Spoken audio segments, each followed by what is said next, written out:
So the Water Resources Engineering Certificate is designed for professionals who are looking to advance their career and gain professional development hours that are required for their professional engineering license.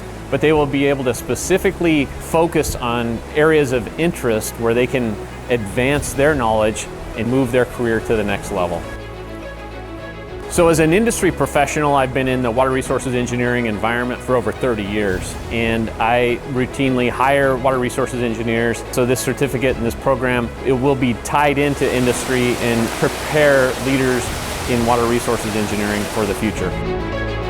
The online format of our program is really beneficial for working professionals. The other really cool aspect is the fact that you can take these courses and they can be utilized towards a master's degree.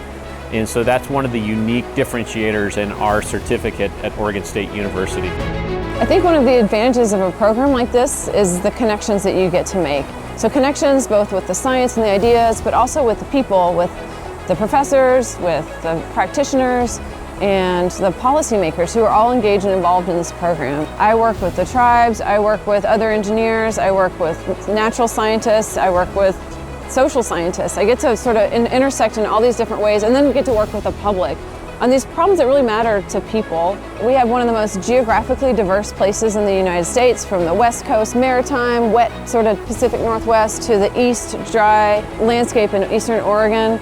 It just represents this really broad range of hydrologic conditions, which leads to a broad range of water resources, ecology, infrastructure issues. Oregon's one of the best places in the world to study water because we have so many rivers and water resource activities that are available. In the last 10 years, there's been over 25 dam removal projects, which is a great opportunity for students to see and understand water resources in the river environment. We have a lot of old water infrastructure in the United States, and a lot of the work that we've been doing lately involves removing some of that infrastructure and getting to witness how the ecosystem recovers from those decades of impact, and also how we can build that infrastructure better in the future to minimize its impact on the environment. Because we have an environmental ethic in Oregon, there's also a lot of critical thinking about how we manage water in this state, I think more so than a lot of places. And so it's a really good place to connect with some of the complexities and a lot of the resources and jobs that exist for doing water resources engineering.